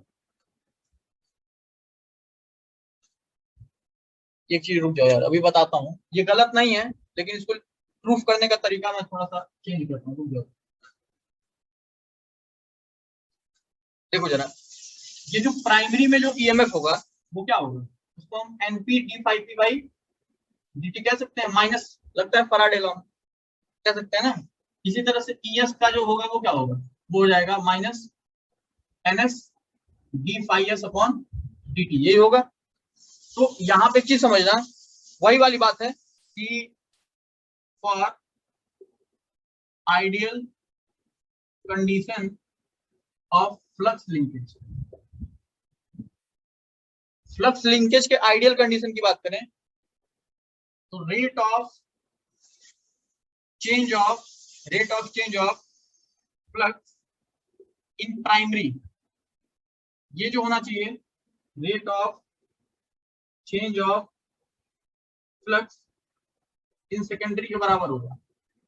ये हम मान रहे हैं, ये अजम्पशन है हमारा, ठीक है, ट्रांसफार्मर का ये अजम्पशन है कि जो फ्लक्स चेंज होगा प्राइमरी में, वो सारा का सारा फ्लक्स चेंज होगा, लिंक होगा किसमें, सेकेंडरी में, म्यूचुअल इंडक्शन हो रहा है। तो मतलब ये चीज समझ में आ रही है, क्या आ रही है कि भाई D five P upon d t जो है D five S upon d T के बराबर क्या किया जा रहा है, एज्यूम किया जा रहा है। चलिए इसको फर्स्ट बोल दीजिए, इसको सेकंड बोल दीजिए। तो फर्स्ट और सेकंड का अगर रेशियो लें, डिवाइड करें, फर्स्ट डिवाइडेड बाई सेकंड, तो यहाँ पे ईपी बाई ईएस की जो वैल्यू आएगी वो कितनी आएगी, एनपी बाई एनएस, ठीक है, इसको थर्ड इक्वेशन बोल दिया जाए, ठीक है। तो ये आया है, ये एक रेशियो आया, ईएमएफ और नंबर ऑफ टर्न्स के बीच का ये रिलेशन आया, तो फर्स्ट इक्वेशन। अब हम मान रहे हैं कि ट्रांसफार्मर इज आइडियल ट्रांसफार्मर, वैसे ही मान के चलते हैं, transformer is an ideal transformer. जो हमारा ट्रांसफार्मर है वो क्या है, आइडियल ट्रांसफार्मर है, ठीक है। इसका मतलब जो पावर, जितना पावर जनरेट करेगा प्राइमरी, वो पूरा का पूरा पावर जो होगा सेकेंडरी कंज्यूम करेगा, ठीक है। मतलब कोई पावर लॉस नहीं होगा, मतलब वहां पे कोई, हम मान रहे हैं कि कोई रेजिस्टेंस नहीं है, कोई कुछ नहीं, पावर लॉस नहीं हो रहा है, मतलब कि पावर लॉस जो है, पावर लॉस क्या है, जीरो, कोई पावर लॉस नहीं हो रहा है। मतलब पावर जो है, पावर जनरेटेड इन प्राइमरी जो होगा वो क्या होगा, पावर कंज्यूम्ड बाय सेकेंडरी, यही होगा, पावर कंज्यूम्ड बाय सेकेंडरी, ठीक है। यानी ये क्या है, पावर क्या होता है, पोटेंशियल डिफरेंस इनटू करंट। तो प्राइमरी का ईपी इंटू आईपी, और यहाँ पे क्या हो जाएगा, सेकेंडरी का ईएस इंटू आईएस। तो यहाँ पे ईपी बाई, ये ईएस को नीचे कर दो, ये इधर चला जाएगा, तो आईएस बाई आईपी हो जाएगा। इसको फोर्थ इक्वेशन बोल सकते हैं। तो यहाँ पे थर्ड इक्वेशन और फोर्थ इक्वेशन से अगर आप देखोगे, ईपी बाई ईएस इधर भी, ईपी बाई ईएस इधर भी, यानी कि ये सारे के सारे तीनों के रेशियो जो हो गए वो क्या हो गए, इक्वल हो गए। तो क्या पता चला, इसको मैं मिटा रहा हूँ, लिख लियो ना, नहीं लिखो तो स्क्रीनशॉट ले लो जल्दी से, मिटा रहा हूं मैं उधर, ठीक है, नहीं मिटा रहा। यहाँ पे तुमको एक चीज समझ में आएगी, क्या भाई, from third and fourth, from third and fourth, तीसरे चौथे से अगर देखोगे तो चीज समझ में आएगा, EP by ES, EP by ES equals to NP by NS, NP by NS equals to IS by IP, उल्टा हुआ है, आईएस बाई आईपी, यही चीज ध्यान देना, ठीक है। इसी को कहते हैं ट्रांसफार्मर रेशियो। ट्रांसफार्मर रेशियो, यही ट्रांसफार्मर रेशियो होता है। ठीक, ये बात क्लियर है? ट्रांसफार्मर रेशियो आ गया। तो न्यूमेरिकल्स इसी पे पूछे जाते हैं। ठीक है, अब जरा देखो, मिटा रहा हूं मैं इसको, मिटा रहा हूं। तो दो तरह के ट्रांसफार्मर हैं, दो तरह के ट्रांसफार्मर हैं, होते हैं। जो ट्रांसफार्मर्स होते हैं वो दो तरह के होते हैं। कौन कौन से? स्टेप अप ट्रांसफार्मर, और दूसरा होता है step down transformer. Step down transformer, दो तरह के ट्रांसफार्मर, स्टेप अप ट्रांसफार्मर और step down transformer. Step up transformer क्या होगा कि भाई प्राइमरी में जो हो पोटेंशियल कम हो और सेकेंडरी में पोटेंशियल बढ़ जाए, मतलब आ रहा है कम और मिल रहा है ज्यादा, तो वही क्या हो गया? Step up. और स्टेप डाउन का मतलब कि प्राइमरी में कम ज्यादा हो और सेकेंडरी में कम मिले, तो उसको स्टेप डाउन बोलेंगे। मतलब समझना, स्टेप अप में क्या है? स्टेप अप में है कि जो पोटेंशियल होगा सेकेंडरी का वो ग्रेटर होगा किसके? प्राइमरी के। समझ रहे हो कि नहीं? और स्टेप डाउन का क्या मतलब है? स्टेप डाउन का मतलब है कि जो पोटेंशियल होगा या फिर ईएमएफ जो होगा प्राइमरी में वो ग्रेटर होगा सेकेंडरी के। मतलब सेकेंडरी मतलब जितना प्राइमरी में जनरेट हो रहा है उससे कम हो जा रहा है सेकेंडरी में, इसी को स्टेप डाउन कहते हैं। और स्टेप अप कम क्या मतलब है? प्राइमरी में कम आ रहा है और सेकेंडरी में ज्यादा जनरेट हो जा रहा है। कैसे हो सकता है ये? कैसे पॉसिबल है? तो दिस इज पॉसिबल, ठीक है, by using number of turns. इसको हम नंबर ऑफ टर्न्स की मदद से पॉसिबल कर सकते हैं। जैसे यहाँ पे अगर आप देखेंगे तो डायरेक्ट रिलेशन है यहाँ पे नंबर ऑफ टर्न्स के साथ। तो अगर आपको सेकेंडरी का पोटेंशियल बढ़ाना है प्राइमरी से, मतलब सेकेंडरी का नंबर ऑफ टर्न्स भी ज्यादा रखना होगा प्राइमरी से। नंबर ऑफ टर्न्स जो होंगे उनको ज्यादा रखना होगा प्राइमरी से। ठीक है, ये ध्यान देना है। दूसरी बात कि अगर स्टेप डाउन करना है, स्टेप डाउन करना है तो सेकेंडरी का नंबर ऑफ टर्न क्या करना होगा? कम कर देना होगा प्राइमरी के मुकाबले, यानी कि प्राइमरी का नंबर ऑफ टर्न क्या होगा? ज्यादा होगा। By modifying the number of turns we can step up and step down। ठीक है, द वोल्टेज को स्टेप अप कर सकते हैं या स्टेप डाउन कर सकते हैं। तो स्टेप अप ट्रांसफार्मर कैसा दिखेगा? देखो, स्टेप अप ट्रांसफार्मर दिखेगा इस तरह से।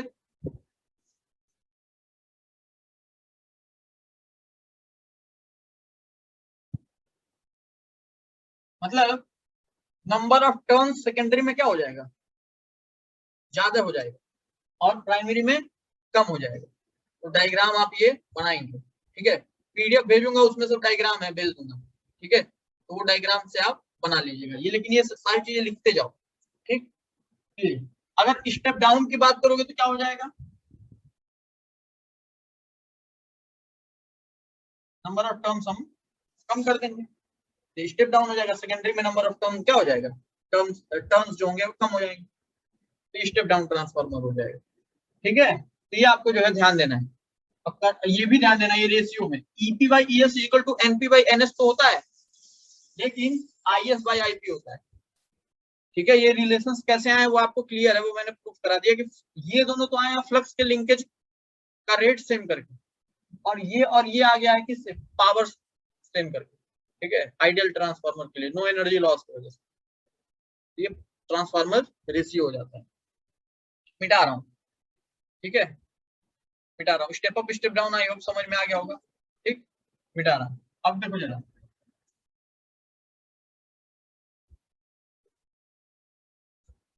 अब जो है एक टॉपिक है, लिखिए efficiency of transformer. Efficiency of transformer, efficiency of transformer. ठीक, इफिशियंसी क्या होती है भाई? इफिशियंसी सबको पता है। इफिशियंसी क्या होती है? ईटा से रिप्रेजेंट करते हैं।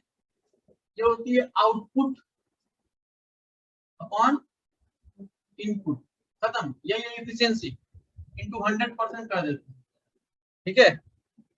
आउटपुट अपॉन इनपुट, क्या आउटपुट और क्या इनपुट, आउटपुट पावर लिख लो, output power upon input power, ठीक है। तो यही एफिशिएंसी है, एफिशिएंसी हर जगह यही डिफाइन होता है, आउटपुट अपॉन इनपुट। तो आउटपुट क्या है, ईएस इंटू आईएस, यही आउटपुट पावर मिल रहा है। और इनपुट क्या है, ईपी इंटू आईपी इंटू 100%, ठीक है। ये एफिशिएंसी होती है। बेसिकली जो हमारे प्रैक्टिकल ट्रांसफार्मर्स होते हैं जो हम यूज करते हैं, ठीक है, उनकी एफिशिएंसी जो होती है 100% से कम होती है, ठीक। या आप अगर 100 से मल्टीप्लाई नहीं करो तो 1 से कम होती है, आप ऐसा कर सकते हो, ठीक। लेकिन for ideal transformer, ideal transformer की बात करें तो ईएस आई और IS equal to EP IP होता है, पावर लॉस नहीं होता है, तो उसकी एफिशिएंसी जो होती है उतनी होती है 100% आइडियल ट्रांसफार्मर की, जो प्रैक्टिकली पॉसिबल तो नहीं है, ठीक है, प्रैक्टिकली ये पॉसिबल नहीं। तो ये जो होता है एफिशिएंसी होता है, एफिशिएंसी से भी क्वेश्चन आए तो आप क्या कर सकते हैं, इसको कर सकते हैं, ठीक है। अब आगे बढ़ा जाए, ये समझ में आ गया। अब देखो ट्रांसफार्मर में कुछ लॉसेस होते हैं, लॉस होता है ट्रांसफार्मर में, एनर्जी लॉस होता है, 100% एफिशिएंसी नहीं होती है। किस किस तरह से एनर्जी लॉस हो सकती है भाई, तो पहला होता है, देखे होगे ट्रांसफार्मर में हिस्टेरिस, ये आयरन कोर लगा है, तो आयरन कोर में हिस्टेरिसिस लॉस होता है। क्या होता है, हिस्टेरिसिस लॉस, हिस्टेरिसिस पढ़ चुके हैं, मैग्नेटाइज हो जाता है, और जब जब जो मैग्नेटाइजेशन है वो कम करेंगे तो भी कम नहीं होगा, यही हिस्टेरिसिस लॉस, ठीक है। तो हिस्टेरिसिस लॉस होता है, एनसीईआरटी में है, सब पढ़िएगा। शायद ये ना लिखा हुआ है, हिस्टेरिसिस लॉस ना लिखा होता है, सब लिखते जाओ जो बोलते जा रहा हूँ। हिस्टेरिसिस लॉस होता है, लॉस लिखो, लॉसेस इन ट्रांसफार्मर, हेडिंग डाल लो, लॉसेस इन ट्रांसफार्मर। किस किस तरह के लॉस होते हैं मैं एक्सप्लेन कर दे रहा हूँ, आप उसको लिखिएगा, हिंदी में ही लिख लीजिएगा, कोई टेंशन वाली बात नहीं है, या इंग्लिश में। पहला क्या होता है, हिस्टेरिसिस लॉस, हिस्टेरिसिस लॉस होता है। दूसरा क्या होता है, humming sound loss, humming sound, जैसे ट्रांसफार्मर के नजदीक कभी जाते होगे तो ऐसा करके आवाज आता होगा, तो साउंड एनर्जी भी जो होती है, एनर्जी होती है, तो वहां भी लॉस होता है, humming, HUMMING, humming sound loss, ठीक है, इसका भी लॉस होता है, ठीक। एडी करंट लॉसेस भी होते हैं, एडी करंट पढ़ चुके हो ना, वो भी, वहां भी जो है एडी करंट लॉसेस होते हैं। इसीलिए एडी करंट लॉस ना हो इसलिए जानते हो क्या किया जाता है, जैसे मान लो यहाँ पे ट्रांसफार्मर मैंने बनाया ये इस तरह का, तो तुम्हारे पास दो रास्ते हैं, इसको जो है पूरा कंप्लीट एकदम जो है सॉलिड ले लो, और इसमें जो है ऐसा वायरिंग की गई रहेगी, ठीक है। ये स्ट्रक्चर है, प्राइमरी या सेकेंडरी, एक ही है। दूसरी बात कि इसको प्लेट के फॉर्म में लो, लाइक इसके ऊपर एक और प्लेट लगाएंगे, फिर इसके ऊपर एक और प्लेट लगाएंगे, इसके मदद से हम क्या करते हैं, इस तरह से बनाते हैं, तो क्या होता है, हमारा एडी करंट लॉस कम हो जाता है, ठीक है, क्योंकि यहाँ पे सरफेस एरिया सफिशिएंट नहीं मिलती, बहुत नजदीक नजदीक होता है, इतना गैप नहीं होता, ठीक है, तो बहुत एकदम नजदीक नजदीक होता है। तो यहाँ पे फिर इस तरह से ट्रांसफार्मर बना दिया जाता है, तो इससे क्या होता है, एडी करंट लॉस कम होता है, प्लेट्स का यूज कर देते हैं, ठीक है। ये एडी करंट लॉसेज है। तो देख लिया जाए कि एनसीईआरटी में आपके क्या क्या दिया हुआ है ट्रांसफार्मर से संबंधित।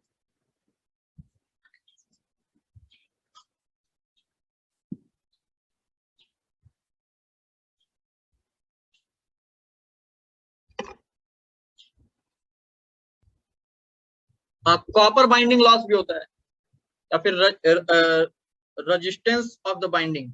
अरे भाई इसमें बाइंडिंग में रेजिस्टेंस है ना, जिसकी वजह से इसको कई तरह से बोलते हैं। पहली बात देखो, हिस्टेरिसिस हो गया, हमिंग हो गया, और एडी करंट लॉस हो गया, copper binding loss, copper binding loss, या उसको हम कई बार लिखा रहता है I2R लॉस, I2R लॉस लिख देता है। I2R का मतलब होता है रेजिस्टेंस की वजह से, सिंपल सा। कॉपर बाइंडिंग को ही I2R लॉस बोलता है, ठीक है, ये I2R लॉस, ठीक। तो रेजिस्टेंस जो होता है बाइंडिंग में, उसकी वजह से एनर्जी का डिसिपेशन होता है, गर्म हो जाता है, ठीक है।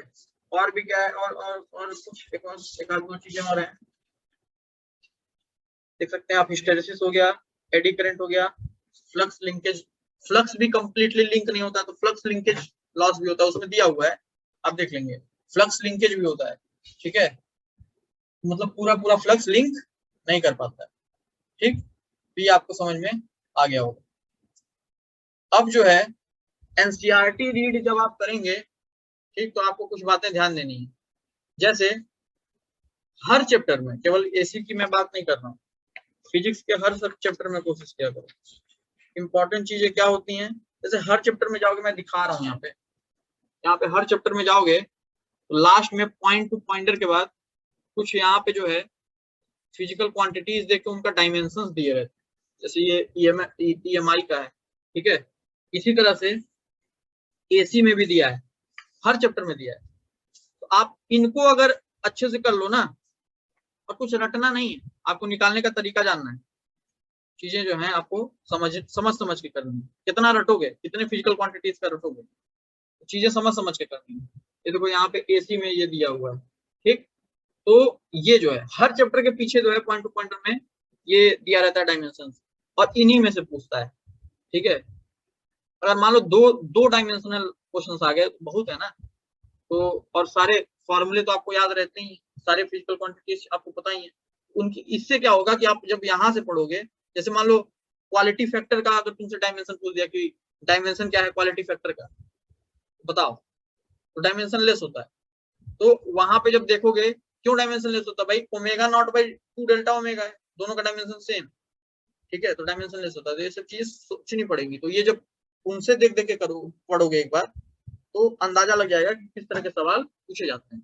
तो ट्रांसफार्मर समझ में आया होगा, ठीक है, ट्रांसफार्मर यही था। अब अगला जो हमारा टॉपिक है वो क्या है, एलसी ऑसिलेशन। तो हेडिंग डाल सकते हैं आप, LC oscillation, LC oscillation, LC oscillation, ठीक है, एलसी ऑसिलेशन मतलब हमने प्योरली आर देख लिया, प्योरली एल देख लिया, प्योरली सी देख लिया, आर एल देख लिया, आर सी देख लिया, एलसीआर देख लिया, लेकिन यही नहीं देखे थे, एलसी हमने सर्किट नहीं देखा था। मतलब ऐसी सर्किट जिसके अंदर कैपेसिटर हो और इंडक्टर। तो सामान्य सर्किटों के मुकाबले ये थोड़ा अलग बिहेवियर करता है, नाम ही दिख रहा है एलसी ऑसिलेशन। समान सर्किटों के मुकाबले ये थोड़ा अलग बिहेवियर करता है, यहाँ पे चार्जेस का ऑसिलेशन होता है, ठीक है। कंडीशन क्या है, कहानी समझिए पूरी, ठीक, सारी कहानी समझ लीजिए, बाकी लिखने के लिए टेंशन नहीं लेना है, वो चीजें जाएंगी आपके पास पीडीएफ के फॉर्म में, ठीक। तो अब जो मेरी बात समझना, कहानी समझिए, यहाँ पे लगा है स्विच, ठीक है, एस। स्विच क्लोज करने से पहले हम कैपेसिटर को कंप्लीटली चार्ज कर दे रहे हैं। तो मैक्सिमम जो चार्ज है कैपेसिटर के ऊपर उसको हम कैपिटल Q कह रहे हैं, मैक्सिमम चार्ज। कैपेसिटर को कंप्लीटली चार्ज कर दिया है, तो इसकी एनर्जी कितनी होगी, एनर्जी इन कैपेसिटर Q²/2C। बोलो होगी या नहीं होगी, होगी। अब जैसे ही कंप्लीटली चार्ज आपने किया, और ये मान के चल रहे हैं कि भाई यहाँ पे कोई रेजिस्टेंस वगैरह नहीं है वायर में और कहीं, ये मान के चल रहे हैं आइडियल कंडीशन, ठीक। स्विच क्लोज, स्विच जैसे ही क्लोज कर, मान लो ये प्लेट नेगेटिव है, ये प्लेट पॉजिटिव है, तो स्विच जैसे ही क्लोज करोगे, यहां से कैपेसिटर डिस्चार्ज होना शुरू होगा, मतलब चार्ज निकलना शुरू होगा। और चार्ज जिस तरह से रिलीज होगा, करंट इसमें धीरे धीरे सर्किट में क्या होगा, करंट बढ़ता जाएगा, बढ़ता जाएगा, बढ़ता जाएगा। एक ऐसी सिचुएशन आएगी कि चार्ज 0 हो जाएगा और करंट की वैल्यू मैक्सिमम हो जाएगी। और जब करंट आता है और इसके अंदर चार्ज खत्म हो गया, तो इसके अंदर पहले तो इलेक्ट्रिकल एनर्जी स्टोर थी, लेकिन अब जब चार्ज 0 हो गया तो इलेक्ट्रिकल एनर्जी बची क्या, नहीं, तो वो एनर्जी गई कहां, तो वो एनर्जी इंडक्टर के अंदर स्टोर हो गई। तो इंडक्टर के अंदर जो एनर्जी स्टोर हुई वो कितनी होगी, half L I max square. अरे बोलो बुझा यार, ठीक है। मतलब एक चीज समझिएगा, एनर्जी लॉस हो रहा है क्या, नहीं सर नहीं हो रहा है, मतलब ये दोनों एनर्जीज जो है सेम है, मैक्सिमम वाले।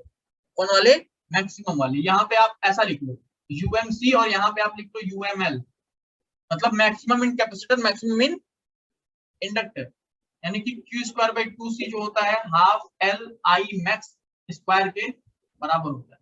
अब Q क्या है, ये भी मैक्सिमम चार्ज है, मैक्सिमम में याद रखना, ठीक है। तो जब यहाँ पे चार्ज जीरो हो गया, सारा का सारा जो है इसके अंदर एनर्जी स्टोर हो गई। अब क्या होता है इसमें, अब जो होता है बाबू, अब जो होता है भाई, ये तो अपोज करता है, जबरदस्ती तुमने जो है इसके अंदर एनर्जी स्टोर करा दिया, अब ये एनर्जी रिलीज करेगा। मतलब सेकंड सर्किट जो होगी, मैं इसी में मॉडिफाई कर देता हूँ, सेकंड सर्किट जो होगी उसमें करंट की डायरेक्शन बदल जाएगी।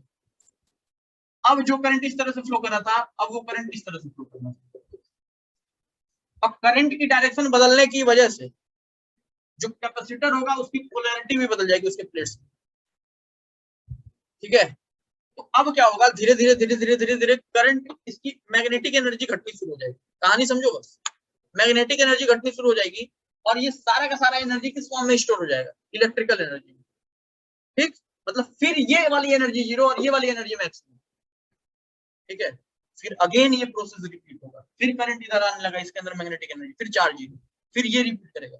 तो इसी को कहते हैं एल सी ऑसिलेशन।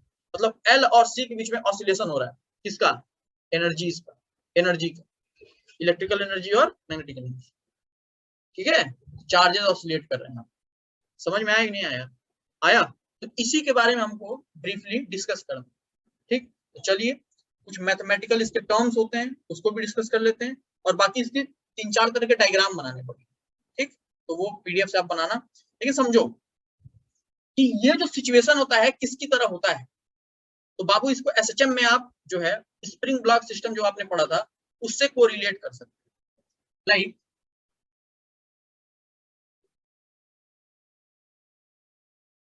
इसी से कोरिलेट कर सकते हैं। याद रखना यहाँ पे करना क्या है, एनालॉग लेना है एक्स का चार्ज के साथ। ये एनालॉग ले लो, बाकी कुछ रटने की जरूरत नहीं है। एक्स का चार्ज के साथ एनालॉग लेना है।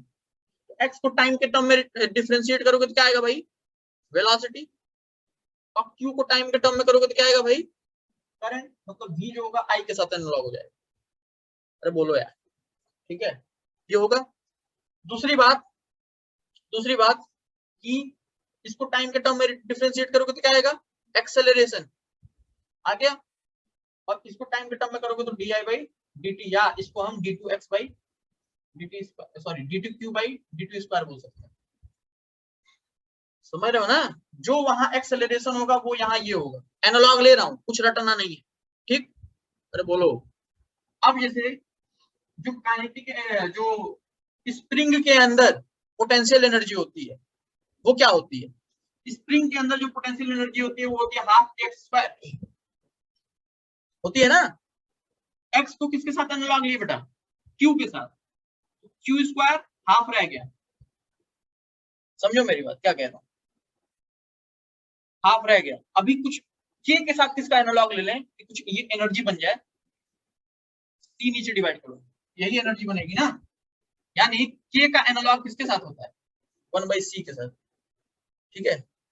समझ रहे हो ना, ये क्या है, स्प्रिंग के अंदर कितनी एनर्जी स्टोर्ड है। अब ये ब्लॉक मूव भी करता है तो ब्लॉक के अंदर भी एक काइनेटिक एनर्जी रहती है, तो वो काइनेटिक एनर्जी हाफ mv² होती है। v का हाफ हाफ हो गया, v का एनालॉग I के साथ हो गया। क्या किया जाए कि m का एनालॉग मिल जाए, इसकी क्या किया जाए इसके साथ, l। मतलब मास का एनालॉग किसके साथ होता है, l के साथ, बुझे। और हम जानते हैं कि ये होता है मीन पोजीशन, x बराबर 0, मीन पोजीशन, ठीक है। तो यहाँ पे वेलोसिटी मैक्सिमम होती है, एक्सट्रीम पोजीशन पे मिनिमम होती है, वो सब चीजें भी अभी एनालॉग लेंगे। चलिए तो वो मिटाता हूँ और वो सब शुरू करता हूँ, ठीक। चलो तो नेक्स्ट करते हैं, आगे देखते हैं एलसी ऑसिलेशन में। तो यहाँ पे इंडक्टर लगा है, यहाँ पे कैपेसिटर लगा हुआ है, इन्हीं के बीच में एनर्जी का ऑसिलेशन हो रहा है। एट एनी टाइम टी की बात करूं, देखो मेरी बात समझो जरा, मेरी बात समझो। एट टी इक्वल टू 0 की अगर बात करें, शुरुआत की, जस्ट शुरू हुआ, तो जो टोटल एनर्जी रही होगी वो यूएमसी के बराबर रही होगी कि नहीं, मतलब कि मैक्सिमम एनर्जी ऑफ कैपेसिटर के बराबर, कितनी, Q²/2। अरे बोलो यार, ठीक। एट किसी टाइम टी पे कुछ एनर्जी कैपेसिटर में भी रहा होगा और कुछ एनर्जी इंडक्टर में भी रहा होगा। तो मान लो कुछ टाइम पे कैपेसिटर के अंदर जो चार्ज है वो क्यू रहा होगा, इंडक्टर में जो मतलब जो करंट फ्लो कर रहा है सर्किट में वो आई रहा होगा।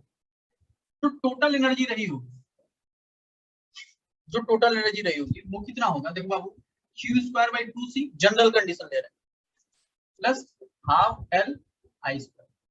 तो कुछ गधा बच्चा लोग होते हैं आपे लोगों की तरह, वो क्या करेंगे, आई बराबर आई कर देंगे, कहेंगे मास्टर साहब बताए कि हाई जो होगा इसके इक्वल होगा। अरे नहीं, वो मैक्सिमम था, ठीक है। तो ये जो है इसके बराबर मैक्सिमम की कंडीशन। तो at general condition, at general time, Q²/2C मतलब कुछ एनर्जी कैपेसिटर में क्योंकि उसके अंदर कुछ चार्ज है और कुछ एनर्जी इंडक्टर में, दोनों का सम जो होगा टोटल एनर्जी के बराबर होगा कि नहीं होगा? टोटल एनर्जी के बराबर होगा, ठीक है। ये बात समझ में आई? ठीक है। तो टोटल एनर्जी क्या है?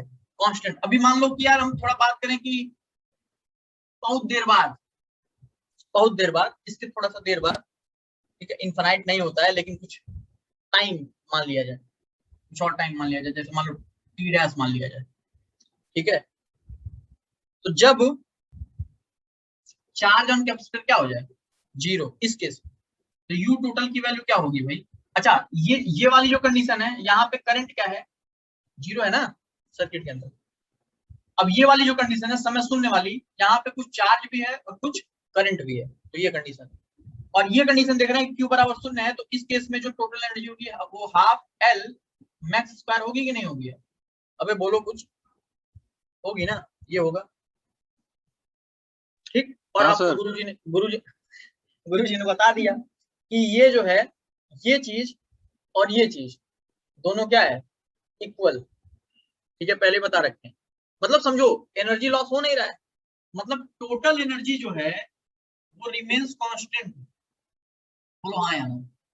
टोटल एनर्जी जो है वो रिमेन्स कांस्टेंट।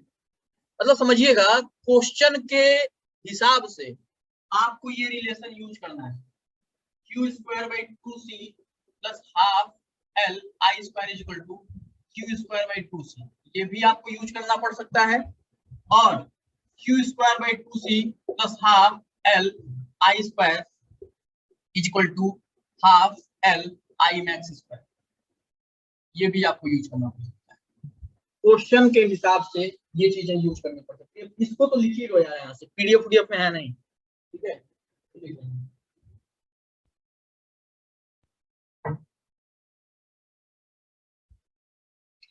हो गया?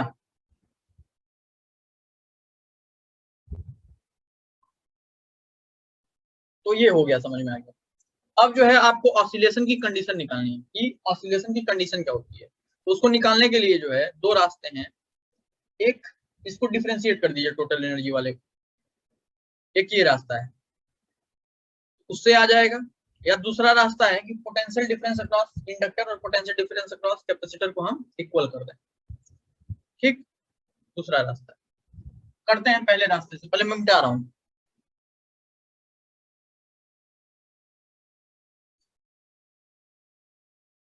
तो यहां पे समझो,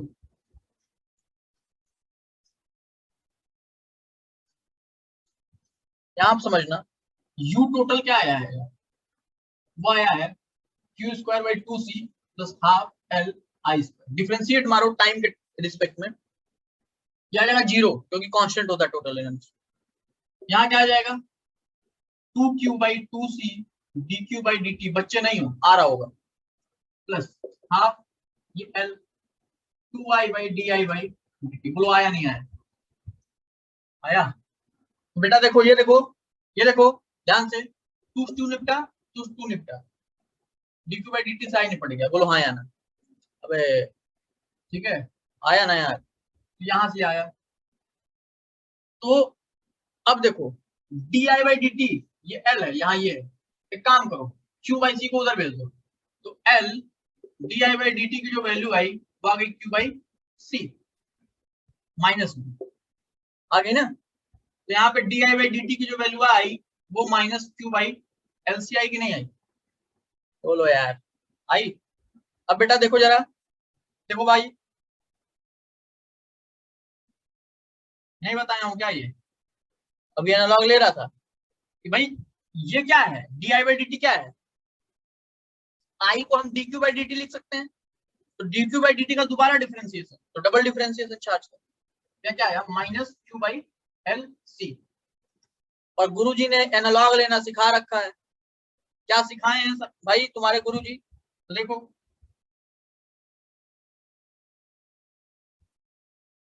चार्ज का किसके साथ लेते हैं, बोलो भाई? एनालॉग लिया हूं बस, ये बस एक स्टार पॉइंट बना रहा हूं, एनालॉग ले रहा हूं, एनालॉग। कुछ देखा देखा सा लग रहा है क्या?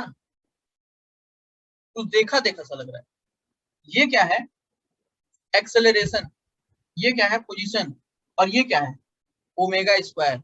डिफरेंशियल इक्वेशन ऑफ एसएचएम है कदों, याद रखा करो, डिफरेंशियल इक्वेशन ऑफ एसएचएम। तो हम जानते हैं एज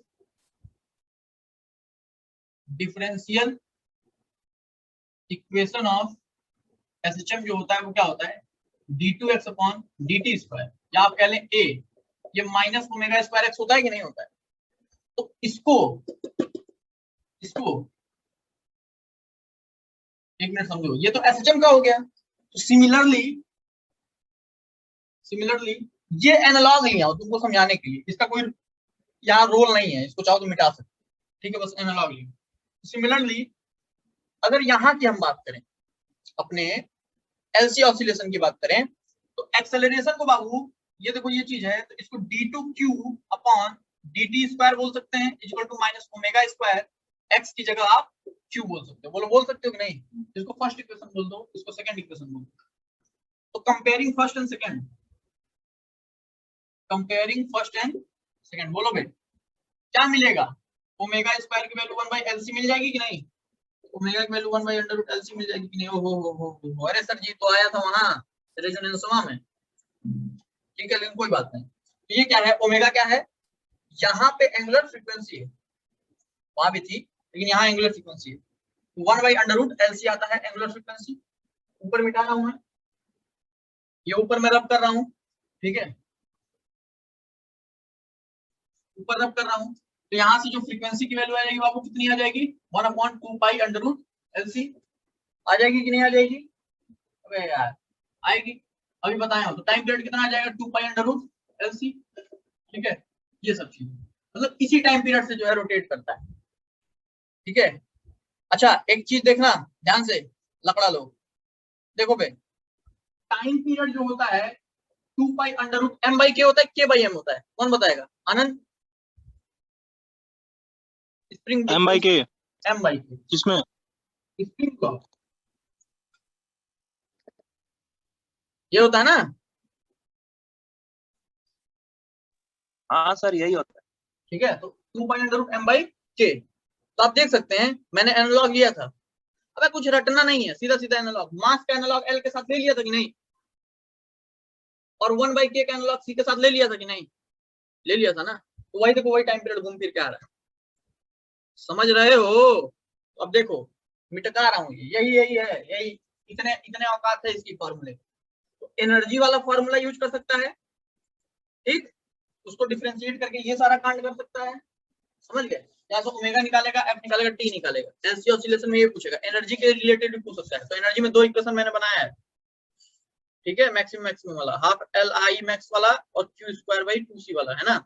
इसको नोट करिए, फिर आगे मैं कुछ और चीजें बताऊं दूसरे वाले तरीके से प्रूफ कर लें इसको, ताकि हो सकता है न्यूमेरिकल में कि एनर्जी को डिफरेंशिएट करने वाला हो जाए, इतना औकात नहीं है नीट का, लेकिन जेई मेंस का है, ठीक है। अब देखो जरा, तो एनर्जी को डिफरेंशिएट करने वाला तरीका समझ में आ गया। अब हम पोटेंशियल डिफरेंस की मदद से ही यही वाली बात निकाल लें, एक बार नोट करो इसको।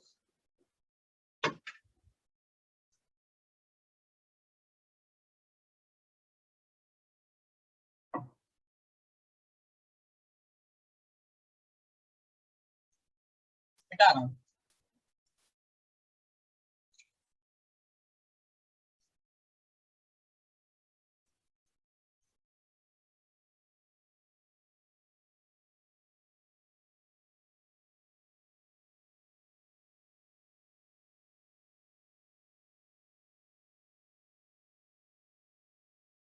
अब देखो दूसरे मेथड से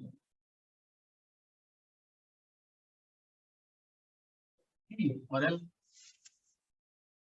पोटेंशियल डिफरेंस अक्रॉस सी जो है वीसी मान लो, पोटेंशियल डिफरेंस अक्रॉस वीएल जो है वो वीएल मान लो, मतलब एल जो है वो वीएल मान लो, मान सकते हैं ना। तो अगर मैग्नीट्यूड वाइज देखोगे दोनों का मैग्नीट्यूड सेम होना चाहिए, तो मतलब मैग्नीट्यूड ऑफ वीसी जो होना चाहिए मैग्नीट्यूड ऑफ वीएल के बराबर होना चाहिए। तो वीसी मतलब कि कैपेसिटर के क्रॉस कितना होता है भाई, Q by C potential difference, और इंडक्टर के क्रॉस कितना होता है, L D I by D T होता है ना। और आई की वैल्यू क्या होती है, D q by D T होती है, माइनस में याद रखना, ये चीज यहाँ ध्यान देना। I equal to minus d q by D t, कोई बताएगा क्यों, दीपक चाहे शिवेंद्र आनंद कोई भी बताओ minus d q by D t क्यों।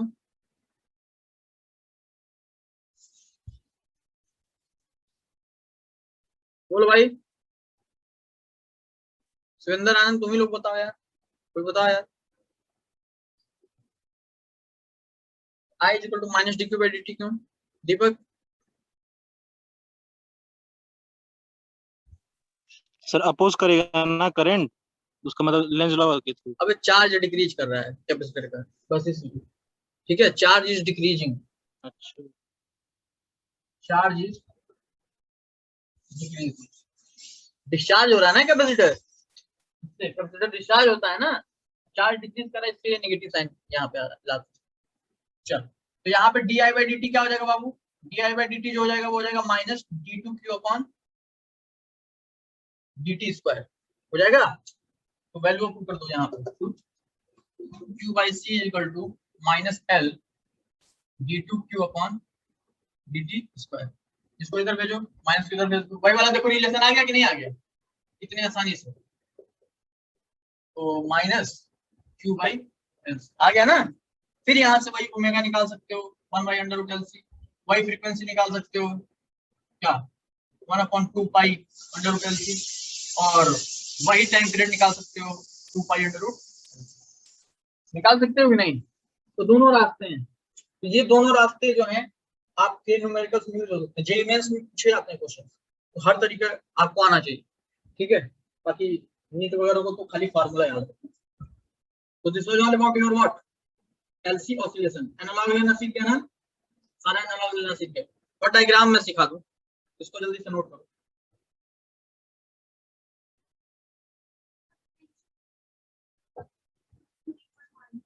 हाँ देखो ये मैथ पूछ रहे पोटेंशियल इक्वल क्यों मान रहे हैं, अगर मान लो यहाँ बैटरी रहता, तो बैटरी का पोटेंशियल इसके बराबर नहीं होता क्या, इंडक्टर क्या दिक्कत है, इसका पोटेंशियल इसके पैरेलल ही रहता है, इस पॉइंट को ए मान लो, इस पॉइंट को बी मान लो, वी ए माइनस वी इधर भी, वी ए माइनस वी इधर भी, हाँ नहीं नहीं नहीं, इसको ऐसा बोल सकते हैं, कभी कभी क्वेश्चन में आपको ऐसा बोल सकता है एलसी ऑसिलेशन में कि capacitor is short circuited with inductor, ये भी एक तरीका है बोलने का कि capacitor is short circuited with inductor, ये भी एक तरीका है बोलने का, ठीक है, तो ये ध्यान देना।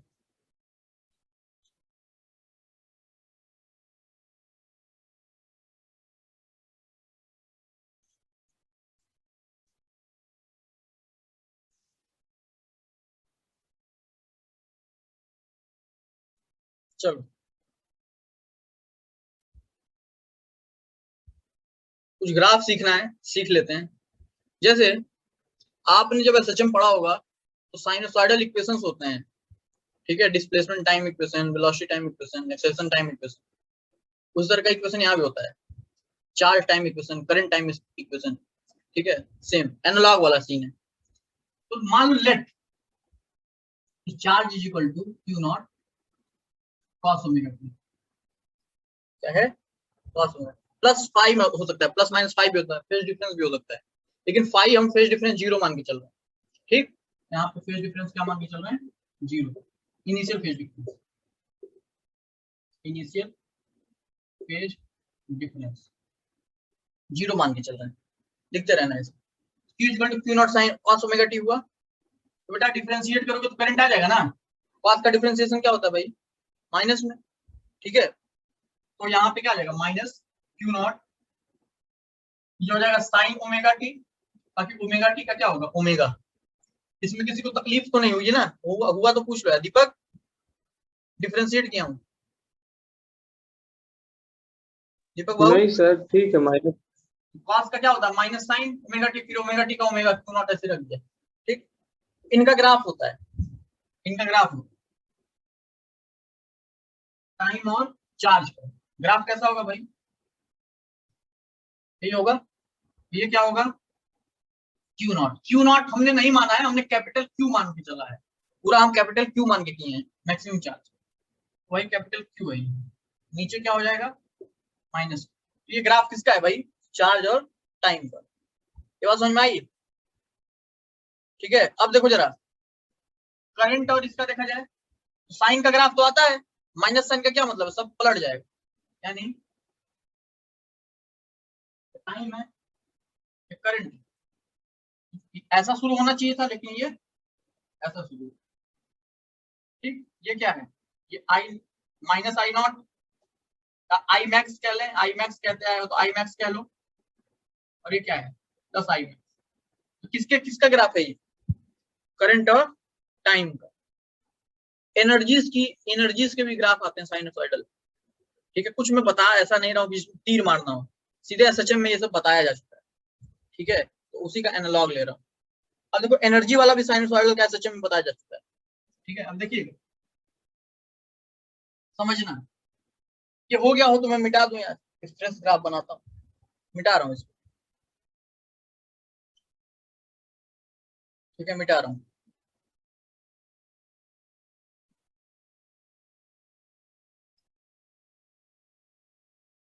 अगर आप इलेक्ट्रिकल एनर्जी की बात करोगे किसी टाइम टी पे, यानी कि कैपेसिटर के अंदर एनर्जी, इलेक्ट्रिकल एनर्जी की बात करोगे एट टाइम किसी टी पे, तो यू सी जो होगा वो क्यू स्क्वायर बाई टू सी होगा, और क्यू की वैल्यू क्या माने हुए हो Q naught cos omega T, इसका स्क्वायर बाई टू सी। अरे वो होगा कि नहीं होगा, होगा, ठीक है, ये कैपिटल क्यू माने हुए ये होगा, ठीक।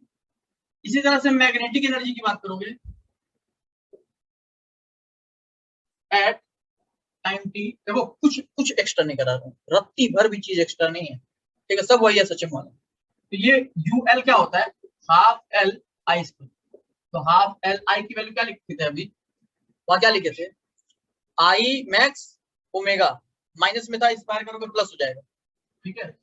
तो I max square omega square sine square omega T, यही होगा ना, ठीक है।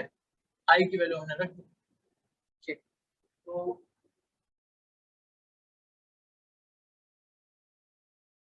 चलो तो देखते हैं, अब जो है यहाँ पे ये यू एल आ गया, यू एल की वैल्यू कितनी आ गई half L I max square omega square sine square omega T, ठीक है।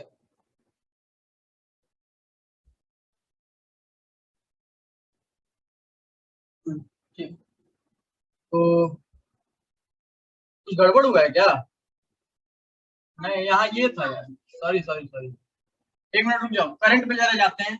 आई इक्वल टू क्या आया था minus Q omega sine omega T आया था ना, ये जो टर्म है ये आई है, I max sine omega T, ठीक है। तो यहाँ पे जो है ये क्यू स्क्वायर होगा, ये जो है क्यू स्क्वायर होगा, अब क्यू स्क्वायर ओमेगा स्क्वायर क्या है आई मैक्स, यहाँ पे half L I max square sine square omega T, ये यू एल आया है, मतलब इंडक्टर के अंदर एनर्जी टाइम का फंक्शन, और यहाँ कैपेसिटर के अंदर एनर्जी टाइम का फंक्शन, इनका भी ग्राफ बनाना होता है, कोई दिक्कत वाली बात नहीं है। सबसे पहले अगर मान लीजिए अब टाइम और यूसी का ग्राफ बनाओगे, टाइम और यूसी मतलब कैपेसिटर के अंदर एनर्जी का ग्राफ बनाओगे, तो क्या होगा ये कॉस स्क्वायर का ग्राफ बनेगा, स्क्वायर है मतलब नीचे वाले भी क्या हो जाएंगे ऊपर, यहां से शुरुआत होगी, इस तरह से जो है ग्राफ बन जाएगा, ये मैक्सिमम वैल्यू होगी कितनी भाई, क्यू स्क्वायर बाई 2c होगी कि नहीं होगी, क्यू स्क्वायर बाई 2c ये मैक्सिमम वैल्यू होगी, ठीक, तो जीरो होगा ये ऐसा, ठीक है। अब ये आगे देखते हैं, ध्यान से समझना।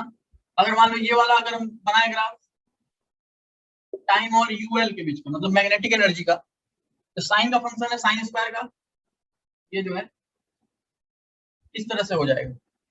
ये मैक्सिमम वैल्यू कितनी होगी यार, half L I max square, half L I max square, ठीक है। तो ये जो है आपको ध्यान देना, कुछ यहाँ पे बहुत बड़ा ऐसा नहीं था लॉजिक, सब जो है ग्राफ आप पढ़े हुए हो, ठीक है, तो बन गया होगा, ठीक। अब जैसे देखो यहाँ पे Q का क्या आता है, Q not cos omega T है, I का क्या आया है माइनस, आप कह सकते हैं I not sine omega T है, ठीक है, माइनस आई नॉट। इसी तरह से D I by D t क्या आ जाएगा, minus minus I not omega cos omega T, आएगा ना, आएगा।